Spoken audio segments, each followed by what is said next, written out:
Hello, everybody. Welcome to Zone Defense. Be sure to follow us on Spotify at Zone Defense Podcast and on Twitter at Zone Defense Pod. We also want to say thank you to all of our new viewers from our last few episodes. However, a lot of you are not yet subscribed, so be sure to hit that subscribe button if you have not already and smash that notification bell because it really helps out our channel a lot. Also, drop a comment down below and let us know your thoughts on today's topic. Today, Chris and I will be doing another edition of the Zone Defense Basketball Hour and discussing the All-Star starters and the All-Star reserves. How's it going, Chris? It's going good, Drew. Yeah, we're gonna have a little bit of a different format today, just because there's a ton to talk about. We can get into the Jazz anytime we want. Obviously they're a legitimate finals contender. We could talk about other teams that are struggling, like the Miami Heat. That would be an interesting one. But at the same time, we got the All-Star stars, All-Star reserves to talk about. We got some big, potential guys that could be moving around the league as well too. Some trade targets, some buyout targets. So we'll have to talk about all three of those today instead. We're going to let Drew bring up the topics, and then we're both going to react to them. So take us away, Drew. Yeah, so we'll jump in here to the All-Star starters that were announced, I believe, Thursday night on TNT. The Western Conference had the most debate, and I know, Chris, you're really excited to talk about it today. So Steph Curry and Luka Doncic were representing the backcourt, and then LeBron James, Nikola Jokic, and Kawhi Leonard were in the West front court. And then out East, it was pretty chalk for the most part.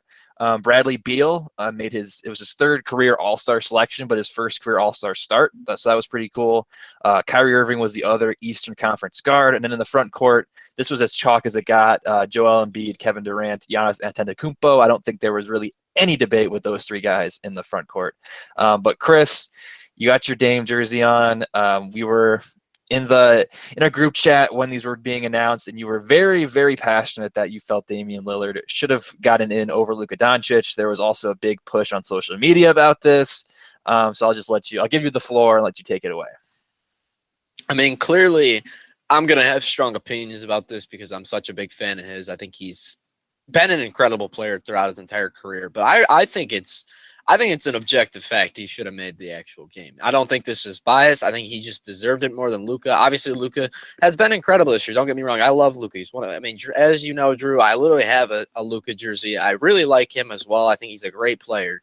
That being said, his team has not been very good so far this year. He's obviously been awesome. I'm not blaming him for this, but there's been some moments where, he's come up short in big moments. I mean, a prime example is when they played the Portland Trail Blazers. He missed a pretty easy potential game-tying shot right before overtime would have happened. And I mean, it's just one shot. It's not like the whole world revolves around that one shot. But when you're comparing such good players, I mean, those are moments that I look at. A signature moment that could have been Luka's. He could have brought the game to overtime. Instead, Damian Lillard came up big yet again in another late game situation, and I believe they are 12-3 in clutch. I believe 5-point games or something like that in terms of the Portland Trailblazers. So I mean, I just think when you look at all of that, when their stats are very similar, both obviously awesome offensive players. Their defense is whatever. It is what it is.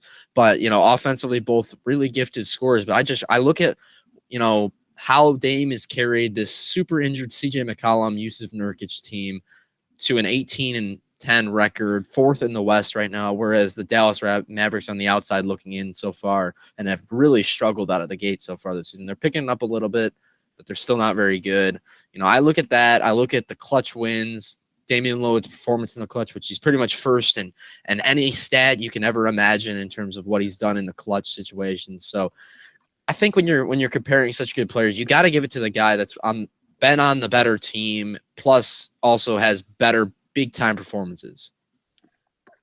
Yeah, and I mean, I'll be honest. When I was doing my ballot, I had Damian Lillard in over Luka Doncic, but at the same time, I would argue I don't think it's as big a deal that you and several other people are making it. I think both guys. I mean, it's not like Luka it's not like Dame's not going to make the All-Star team at all. If this was like a reserves battle, I think I'd have a much more bigger issue with it. But he's still going to make the team as a reserve. 5 years from now, we're not going to remember who was the starter and who was not the starter in terms of like legacy, all that stuff. I get in the moment, it is. A lot of people feel like it's like yourself. It's egregious that Lillard's not in over Luka. But at the same time, their stats are pretty similar, and I think Luka has the edge in terms of playmaking, in terms of defense, and rebounding as well. I think he's got the edge in those categories, even though Dame has a clear advantage in all the categories you mentioned before. So I think it's very close. Typically, when it's this close, I would prefer to go with the team with the better record, which would obviously be the Blazers. But at the same time, I did see here a stat that I think at this point in the year, at the point in the year when all the rosters and the voting was finalized, I think the NBA has only played, I think, 35 to 38% of their entire games. Typically, in a normal NBA season, they play over half the season by the time they make voting. So, from what I heard, is a lot of times I know the media and the players both had Lillard in over Luka, but Luka had the fan vote. But I have heard that a lot of people have kind of not taken the record into account as much as they would in a traditional year, just because the sample size is much smaller than in a normal season, because we've only played just over a quarter of the season rather than over half the season. So, Yeah. that maybe would be why the records don't mean as much.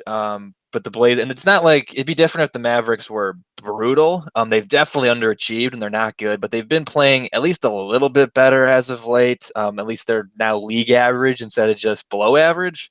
And it's only a 5-game difference between the Blazers and the Mav, which is still a lot, but it's not like a 10-game difference or something crazy like that. So Yeah. again, I see your qualms with it. I get it, because I also would have had Lillard in over Luka.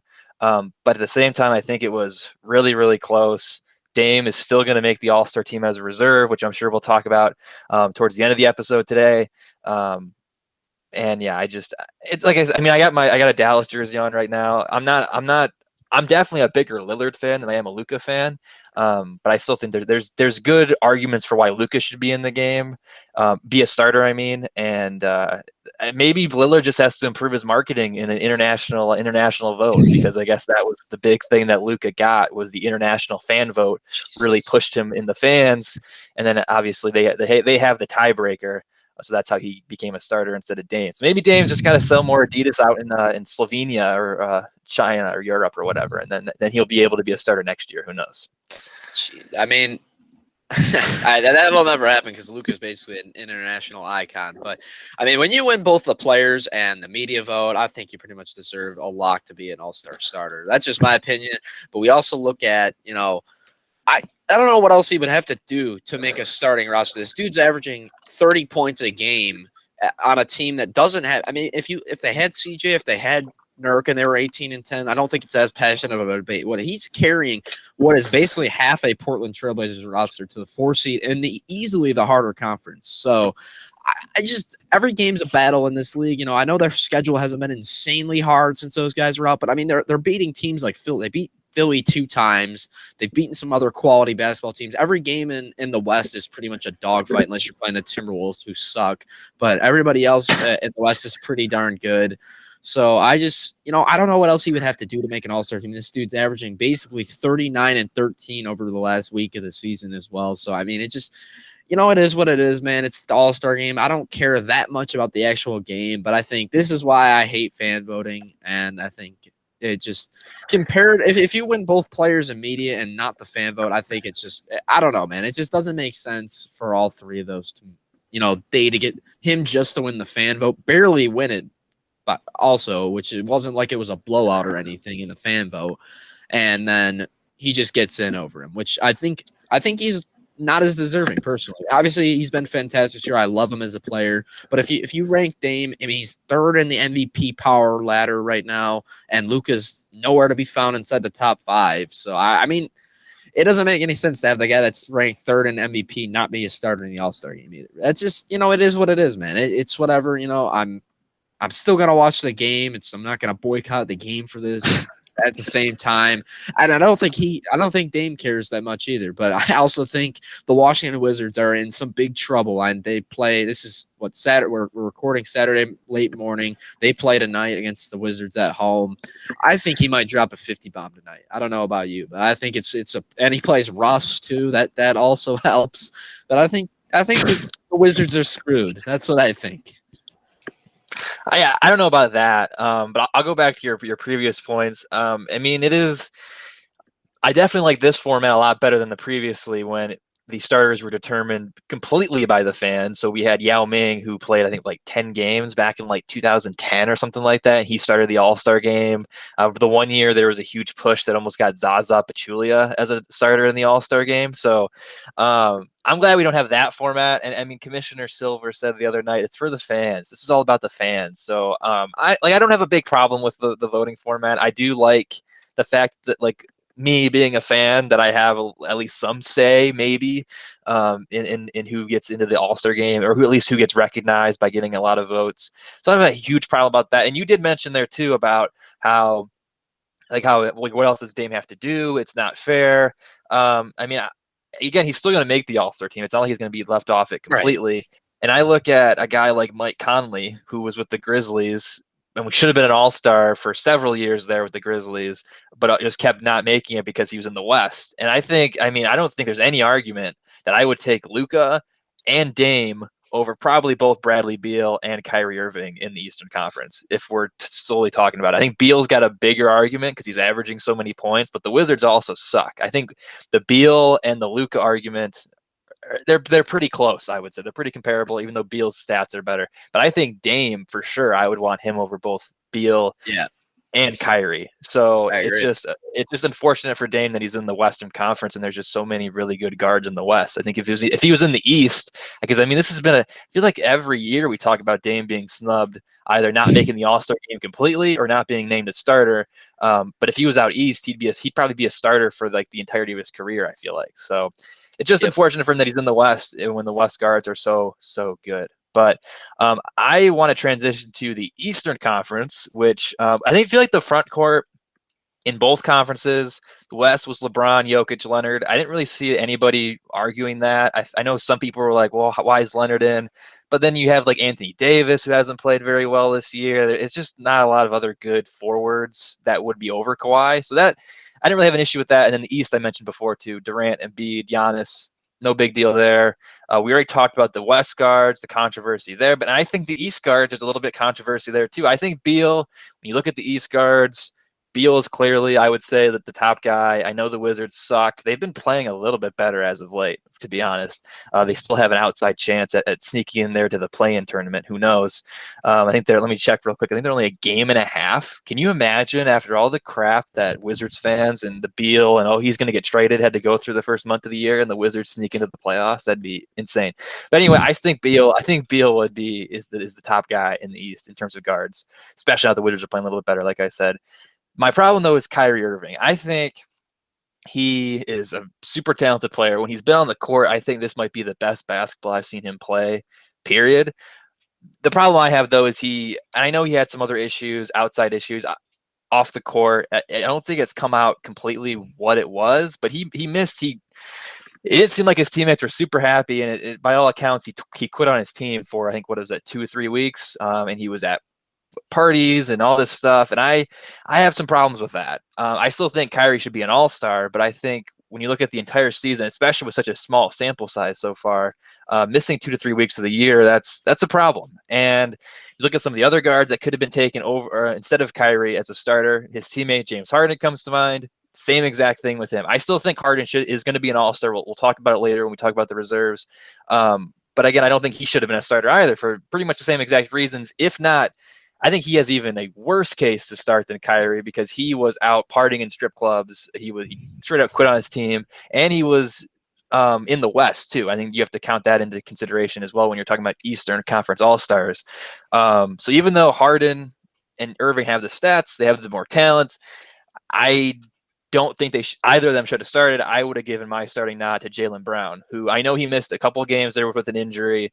But if you look at the entirety of the season and the small sample size, I know there's been a lot of talk about the Celtics not being a great team. That is very true.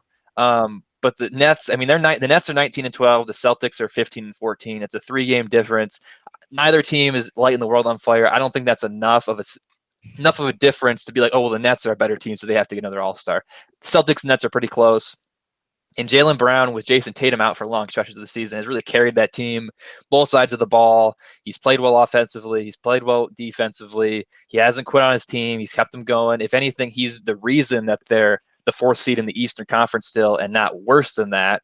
Very similar to your argument about Dame. Chris. And yeah, so I think even though I'm not saying he's more talented than Kyrie or Harden. I'm saying if you look at this season specifically, I think Jaylen Brown was more deserving than both Harden and Kyrie get to get that other starting spot. But at the same time, very similar to my argument to you about Damian Lillard, Jaylen Brown's going to be an all-star. So it's not as big a deal in the grand scheme of things, but as it stands right now, I do think Jaylen Brown definitely got snubbed. But what do you think? I mean, yeah, I was going to bring up Jaylen Brown as well, but I really don't have anything to add here. We could probably just move on. I mean, I 100% agree. Jaylen Brown, I think, deserved to get in over Kyrie Irving, and you laid it out perfectly. You took the words out of my mouth. I don't really need to say anything about that, but I think the rest of the starters, besides the Lillard, Luka debate, and then Jaylen Brown making, I think all the other starters were spot on and very deserving. Awesome. I made you got you speechless. That's very rare. So I that's guess good. so. Yeah, it is rare. Good job. Good job by me, I guess then. But yeah, so that's really all for the All-Star starters. Like I said, we'll finish the episode up talking about the All-Star reserves. We might get into a little bit more debates there. But yeah, I'm still excited to watch the All-Star game. I'm a little bit concerned about how great the competition will be, just because several players have come out about not wanting to play in the All-Star game for very, very good reasons. So that'll be interesting to see. But in terms of the starters, I got some issues, but overall, nothing horrendous, nothing too bad. But before we jump into our next point, I just want to remind everyone again that if you are new to the channel or have not yet subscribed, please hit that subscribe button. Like I said at the top, it really helps out our channel, and we would all be eternally grateful. But let's jump in now to the Andre Drummond, Blake Griffin rumors. Not really rumors anymore. It's been confirmed. Blake Griffin is no longer going to be playing with the Pistons. He has not, at the time of this recording, he's not been either traded or bought out. It seems like in his case, because he's owed, I believe, like $50 to $60 million over the next 2 years.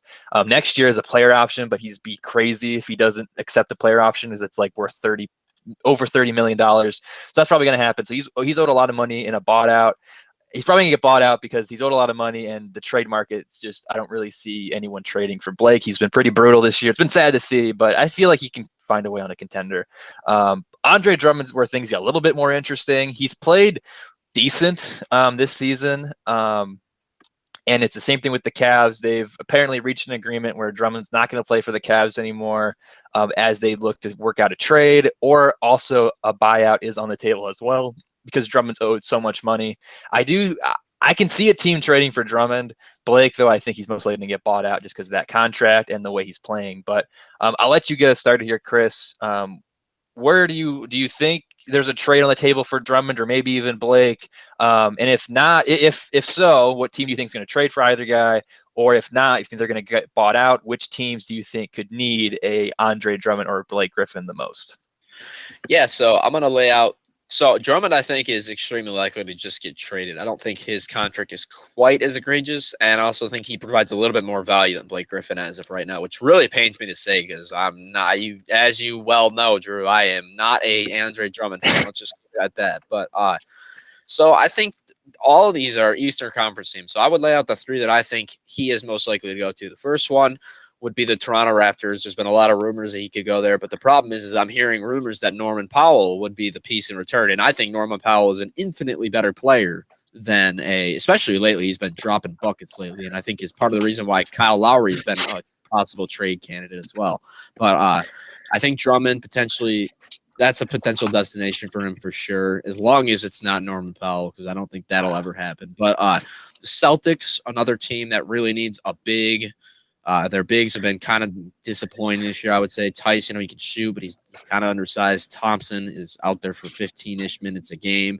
It's basically like a Walmart version of Andre Drummond, I would say. And then lastly, the Brooklyn Nets. And I don't know how that would probably be more in a buyout situation rather than a trade, but I think that's a very possible destination. And this is a piece that teams are going to need to, get through the Joel. And they may not get through Joel Embiid with Drummond, but he can at least help try to, put a big body on him or something like that. I think it's basically just a counter to how well Joel Embiid's been this year. So, and yeah, like I said, Drummond is not going to stop him, but at least he can put a bigger body on him. And then I'll go to Blake Griffin really quick as well. I think there's one clear-cut destination, and I really have been I've been advocating for this. I don't know if you agree, but Anthony Davis has been out for a while. I think the buyout situation, him going to LA, makes a ton of sense. This guy could come off the bench, provide some scoring punch for them in a similar fashion to Kuzma. I think those two would work really well in the front court together. And I think he can make for some interesting lineup combinations for sure. Adding another guy that can handle the ball, if he can figure out his shot, if he can figure out, getting some athleticism back. I think it's a really interesting piece, and I think it's a destination that makes sense for both teams. Blake Griffin can get revenge on his former team, the LA Clippers. The Pistons can get off that contract with a buyout, and the Lakers can get some an insurance policy. Which obviously, I don't. If AD's out, I don't think they're winning the NBA Finals. But Blake Griffin gives them at least a body to where they can take some of the pressure off of AD when he does, because he's going to come back at some point throughout the regular season. But I think they need to limit his minutes down to 25, 30 a game. And I think Blake would give them a very good chance to do that. Yeah, I mean, I'll start. So I'll just go in the same order that you did because I agree with a lot of your points there. With Drummond, it's very obvious he's got to find a team where that needs a center and that is going to, like you said, have to combat Joel Embiid out there in the East. So I like him to Brooklyn, but that's gonna have to be some sort of a buyout situation. Trading wise, I think it's either going to be Boston or Toronto in terms of a trade. I did see the same rumor about it was like Norman Powell. I think it was like Matt Thomas and like maybe somebody else in some sort of salary filler and maybe like a draft pick for Andre Drummond. If I'm the Cavs and you saw what the Pistons got last year, which was a second round pick and like John Henson and Brandon Knight's expiring deals, I would way more like I'd be ecstatic if that's what I got in return for Andre Drummond to the Cavs. So if I'm the Cavs, I'd definitely do that in a heartbeat. But the Celtics, I don't really know exactly what they're going to do there. That might be more of a buyout circumstance as well. But I know there's no concrete rumors to this. I think Bill Simmons was like, let's make this happen. If Nikola Vucevic went to the Celtics some way, that would be awesome. I'd like him to go there rather than Drummond. But if that doesn't happen, maybe Drummond ends up in the Celtics. But I still think the Raptors and the Nets are the two clear cut. There's a need there. If they get there, I think if the Nets get Drummond, I think they could be better than the Sixers, clearly. And I think if the Raptors get him, they could maybe move back into that contention of maybe they're an Eastern Conference championship type of team.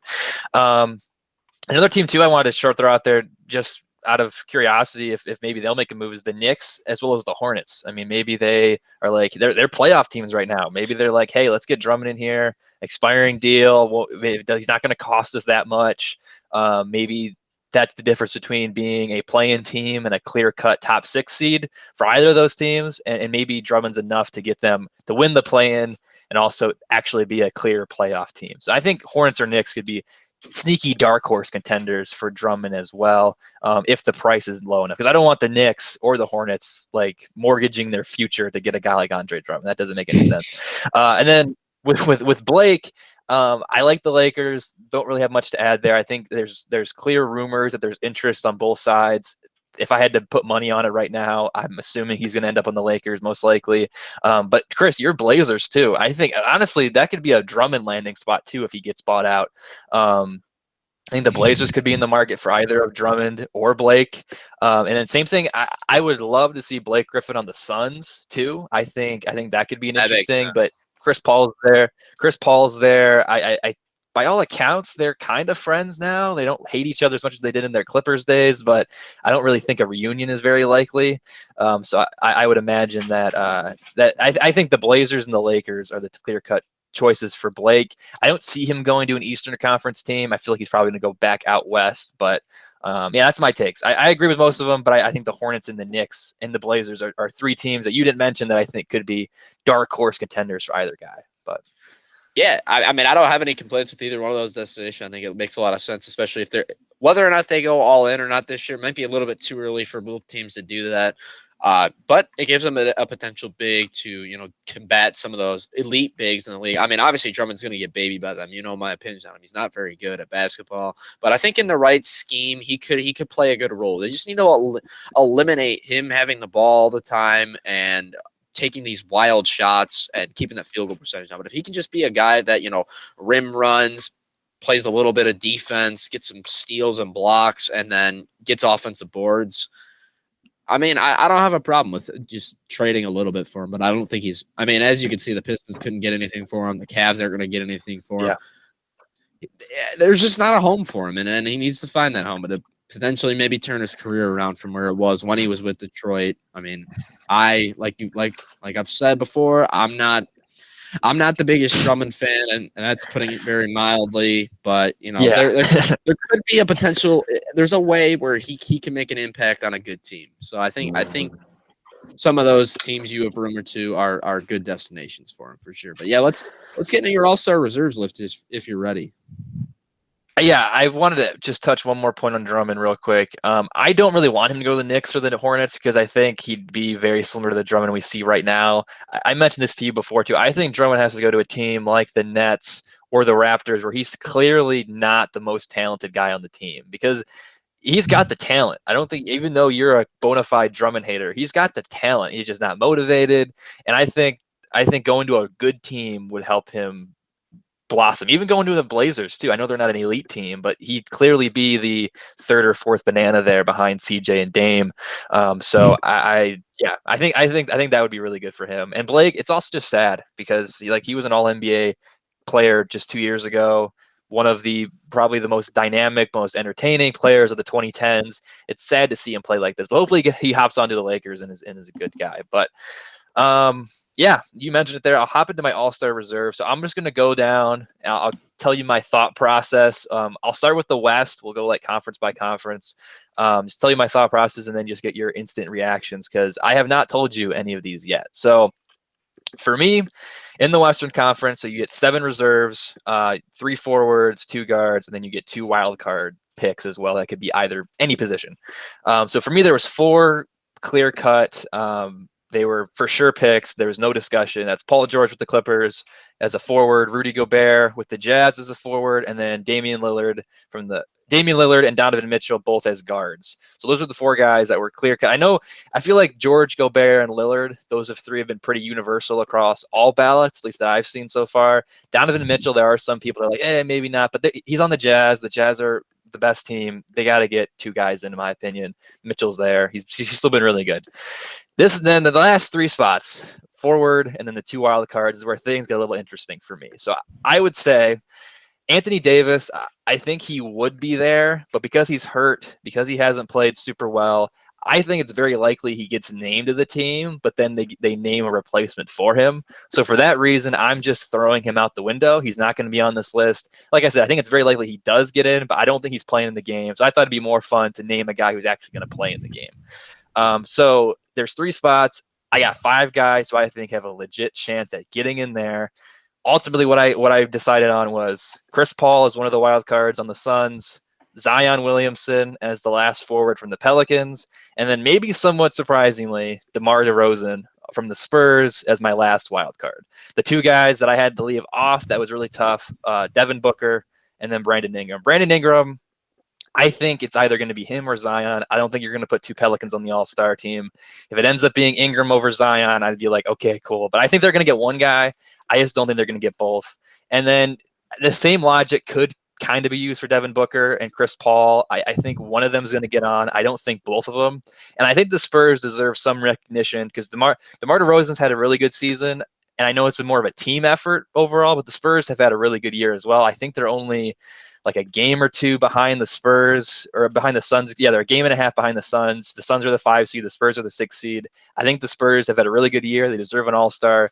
So that's ultimately why I decided to put DeRozan in over a Booker or an Ingram. The other guys that I didn't mention that I did also somewhat consider at least, but they fell short a little bit was Shai Gilgeous-Alexander on the Thunder, De'Aaron Fox on the Kings, and then Mike Conley on the Jazz. But Chris, what are your thoughts on my Western Conference reserves? So I have a bit of a hot take for it's not anything to do with your rankings, I would say, but I think so. Chris Paul. So I obviously agree with all your first 4 solid. Chris Paul, I think absolutely deserves one of the 3 remaining spots. The question is I don't think. Well, not a question, but I don't think Zion deserves an All-Star spot just yet. I know he's been awesome offensively, and you know this. I have been, kind of trashing his defense because he's been pretty awful defensively this year. One of the worst defensive ratings out of I would say a star player. He's got one of the worst ones. And his offense, he doesn't provide any shooting as well. So, he obviously he's awesome down low and incredible, impossible to stop down there, but he doesn't shoot.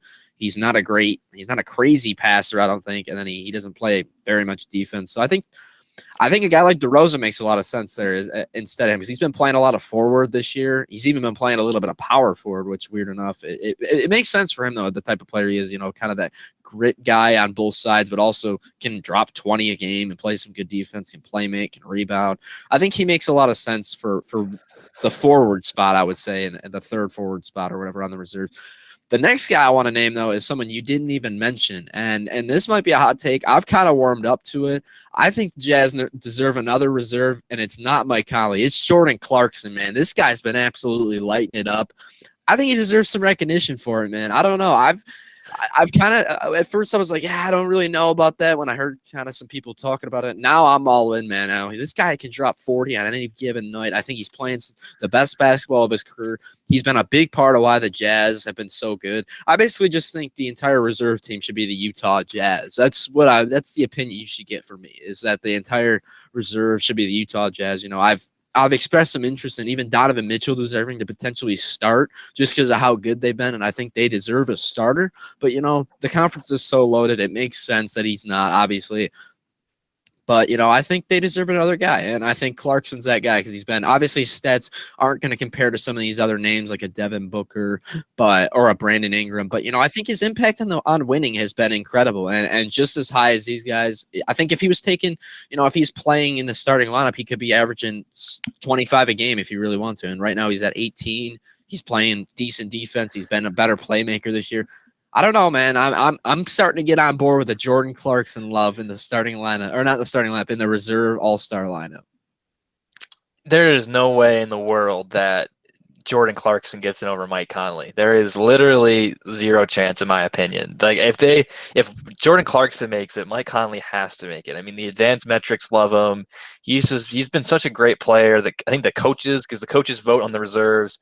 The coaches love Mike Conley by all accounts. He seems like a great leader on and off the court, great player too. There is no way they snub Conley again. We talked about earlier, he's been snubbed his entire career in terms of the All-Star. There's no way that he gets snubbed again in favor of a teammate in Jordan Clarkson. So I agree. I think Conley, I've seen a lot of things say, I know he got banged up a little bit recently, but I've seen a lot of things having him in over I think it was over Zion and maybe even DeRozan too, that they'd have Mike Conley in. And I think that's a really good take. I think Conley has a really good shot at making the All-Star team because, like you said, the Jazz have been so good. And I think they do deserve 3 All-Stars, but I don't think Jordan Clarkson's the guy. I don't think that's the move. But I do agree to some point with your Zion take about how he's just not been great defensively. He has improved a little bit, and I think his offensive numbers have been so good. They don't play defense in the All-Star game. They kind of play defense in the All-Star game, but they don't play a lot of defense in the All-Star game. So I think Zion, I think his stats are crazy. I think the Pelicans, they aren't good, but they aren't like so awful that you just have to write them off completely. So that's why I gave him the spot. But honestly, like I said, so Paul, Zion, DeRozan were the 3 guys I ended up going with. If any of those guys that taken off in favor of a Devin Booker, a Brandon Ingram, or a Mike Conley, really, I'll have no problems with it. I think those 6 guys are all pretty close. And then SGA and De'Aaron Fox are just a little bit below them. And Jordan Clarkson, I mean, I guess you can put him in the Shea and the Fox conversation, but I don't know, man. I don't really think he's going to make it, but that's a hot take. I saw Charles Barkley. He was the first one that I saw was like, maybe Jordan Clarkson's an all-star. And then it started to gain some steam. But in my opinion, I don't think so. Hey, the thing is, though, Quinn Snyder's the head coach. So, you got that Utah Jazz connection. I actually do think one of Conley or Clarkson will end up making the game, though. And, Conley's on the shelf right now. Maybe he gets like an honorary mention or whatever and then ends up not playing. That could be a possibility, too. I think maybe he did return yesterday. I'm not positive. Yeah, he did. Yeah, he did return. So, we'll have to see if either one of them makes it. I think Clarkson deserves some recognition. He's already going to get it with the Sixth Man of the Year, but he's been incredible this year. I would say one of the best six-man seasons of the last decade, at least in my opinion. I think had made that big of an impact on winning for them, and it's crazy to say from Jordan Clarkson because he's been a lifelong crappy Cavs player who just felt like he just chucked up shots just because he wanted to, and now it's different. I mean, they need his shot creating ability, and I think he's a big part of why that offense can go 24/7 all out because they don't need a Donovan Mitchell. You know, if he's having a cold shooting game, it's whatever. If Conley's off, it's whatever. Jordan Clarkson can light it up, and vice versa with the other guys. I think that's a big part of why they've been so good. But let's hear the East, man. Yeah, Jordan Clarkson's clear. Unless he gets hurt, he's the Sixth Man of the Year. But I just don't think he's an all-star. But yeah, I'll jump into the East now. So the West I had 4 like locks, clear-cut guys, easy to put in. The East I actually had 5, but then the final 2 spots I had really, really hard time debating who would get these final 2 spots. So for me, the locks, I got 2 forwards, 2 guards, and then one of the wild card spots completely locked up. So the 2 forwards, Jason Tatum from the Celtics, Julius Randle from the Knicks. The 2 guards, we mentioned it earlier, Jaylen Brown from the Celtics, James Harden from the Nets. And the one wild card who I know he was a guy who a lot of people are like, he's going to get snubbed. I think he's played so well these last couple weeks. Recency bias is definitely in when the coaches have to make these votes. So I think Zach LaVine, as one of the wild card guys, I think he's a lock. I think he's going to make it this year. He almost made it last year. I think he was like the first or second guy off the ballot. So I think he's going to make it this year. The Bulls have been, I think they got a play-in spot right now. They haven't been great, but they haven't been awful. And when you look at some of the other guards, if you look at from the beginning of the season to right now, Zach LaVine, in my opinion, is a no doubt all-star. And then things get a little bit interesting. So I have a forward spot open and one of the wild card spots open. And there are a lot of guys who I think have been having good seasons, but I just don't know. It's hard to differentiate between them, right? So you got Ben Simmons, who did not start the year off well at all. There was the Harden trade rumors, all that stuff going around, but he has been playing so well recently. There's Sabonis, who's been kind of the opposite. Started off the year as like the best power forward in the league. And now he's kind of tailed off a little bit, but now he's starting to play a little bit better. And then you got guys like Chris Middleton, like Trae Young, who's obviously a star, a big name, but hasn't had a great season. The Hawks have been awful. Bam Adebayo, Jeremy Grant, Fred VanVleet, Malcolm Brogdon, Gordon Hayward, Terry Rozier. What? Am I crazy? There's a lot of guys here that you have that you can make a case for at least to get that last forward spot and that wild card spot, in my opinion. Ultimately, maybe it's recency bias. I think it's hard to have the Sixers only have Embiid when they've been so good. I think they've been, in my opinion, the best team in the NBA so far this year. So I think Ben Simmons is going to get that final wild card spot. I think he's got locked up, especially with how he's been playing here recently. He's been really good the last couple weeks. And the forward spot, I know he's tailed off a little bit, but the Pacers are a top 5 team in the East. I think you got to give it to Domantas Sabonis. I think it'd be hard to have the Pacers be a top 5 team, clear playoff team, and to not have an all-star representative, especially considering how good Sabonis has been all year for the most part. So I think those are the 2 guys. I know people are going to be like, Trae Young, how do you leave Trae Young? Well, the Hawks suck, and advanced metrics don't like him. He's a decent player, but I don't know. It's going to be tough. Maybe if a guy gets hurt, he'll probably be the first one. Bam, he's been good, but I think Sabonis has been a little bit better, and the Heat have sucked. Chris Middleton, he just leaves me flat. I don't know. I know it's like the Bucks; they got to get 2 guys, but I would prefer to have Simmons and Sabonis and LaVine and Randall over Middleton, in my opinion. Jeremy Grant, really good player, but the Pistons have sucked. I think he's going to get some votes. Fred VanVleet, I think he's also going to be pretty good. He's got a good shot. If he gets that wild card spot, I'm not going to be upset. I think he's had a really good year. I think it's been really underrated. Brogdon, same thing as Sabonis. I think the Pacers are going to get a representative. He's also had a really good year. And then Gordon Hayward, too. I know he's been banged up and hasn't got off to a really good start.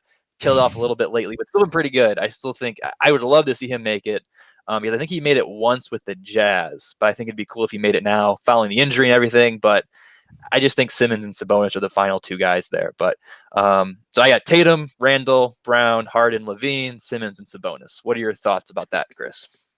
I mean, look, man, I think your actual guys in the lineup, I think, are perfect. I don't have any disagreement with any of those guys. The only guy I think that this is for me. I know you named all those guys that are maybe fringe guys that could end up making it. I like all those guys. There's nothing wrong with them. You named a ton of players. All of them, could be in consideration. I think the one guy you at least need to put on the consideration list would be Tobias Harris. This guy's having another Yeah. career year.